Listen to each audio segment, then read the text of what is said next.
समय से पहले थोड़ा आप लोग आ गए, मैं थोड़ा लेट हो गया, इसके लिए मैं क्षमा चाहता हूँ। अरे कोई नहीं बड़े भाई। अच्छा, ये खानपुर का घटनाक्रम आप सभी लोगों के नॉलेज में है। 23 तारीख को रात को 24 की मॉर्निंग में करीब 2:30 बजे के आसपास एक व्यक्ति जो हथमौली में मलखान सिंह है, उसकी गोली मार के हत्या कर दी गई थी। और सुबह करीब 6:30 बजे के आसपास पुलिस को ये सूचना मिली थी कि उसकी हत्या हुई है और गोली उसके सीने से आर पार होके गई है। क्योंकि वो मृतक है, वो अपने घर के बाहर आंगन में सो रहा था और उसके पास ही उसके परिजन भी नज़दीकी सोए थे। तो किसी ने इस घटना के बारे में, क्योंकि घटना 2:30 बजे के आसपास की है और ऑलरेडी 3-4 घंटे लेट उन्होंने पुलिस को बताया था। हालांकि घर में सोए व्यक्ति की इस प्रकार से हत्या होने से वहाँ पर माहौल है, गाँव में असुरक्षा का एक माहौल पैदा हो गया था। और मृतक मलखान के बेटे सूरज द्वारा इसमें एक अभियोग पंजीकृत कराया गया था कि अज्ञात व्यक्तियों द्वारा उसके पिता की हत्या कर दी गई है। पर पुलिस ने बहुत संयम से सारी वहाँ का फॉरेंसिक टीम के द्वारा मौका मुआयना किया गया और जितनी भी बारीक तरीके से घटनास्थल के निरीक्षण के साथ साथ घर की क्या इक्वेशंस हैं उसको भी पुलिस ने इसका एनालिसिस किया। ये बात पुलिस को लगातार इसके उसमें चल रहा था कि भाई एक तो घटना में के बाद इतना डिले क्यों बताया गया, वो भी पुलिस लगातार इस बात पर विचार कर रही थी।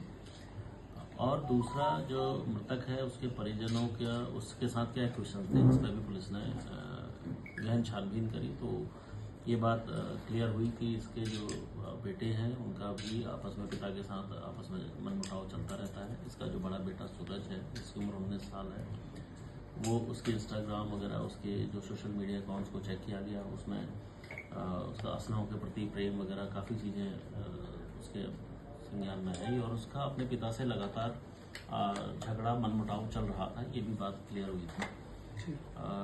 घटना के दिन भी जो मृतक है उसका अपने बेटे सूरज से मनमुटाव हुआ था। उसके बाद रात को खाना वाना खाने के बाद मृतक जब सो गया तो सूरज द्वारा रात को ही करीब उठ के अपना जो उसके पास एक असला था उससे उसके छाती में फायर करके हत्या कर दी गई थी। और पुलिस को इस संबंध में कोई पुलिस को सुराग ना मिले, इसलिए असलहे को ले जाके करने के खेत में उसके द्वारा छुपा दिया गया था।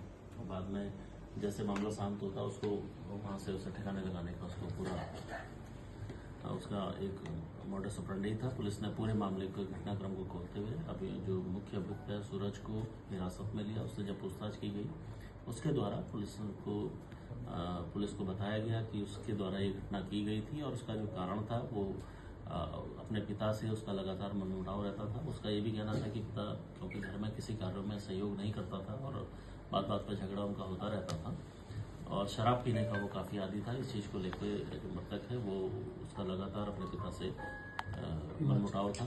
इसी को ध्यान में रखते हुए पुलिस के द्वारा जो अभियुक्त है सूरज, जो इसका वादी भी है इस मुकदमे का, उसको हिरासत में लिया गया है और उसको न्यायिक परीक्षा में अभी भेजा जाएगा।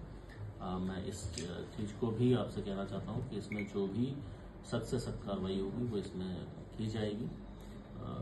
और इसमें अन्य कोई अगर लोग शामिल इसके साथ हैं उसको भी हम लोग और देख रहे हैं, पूरे घर की क्वेश्चन को और ढंग से देख रहे हैं।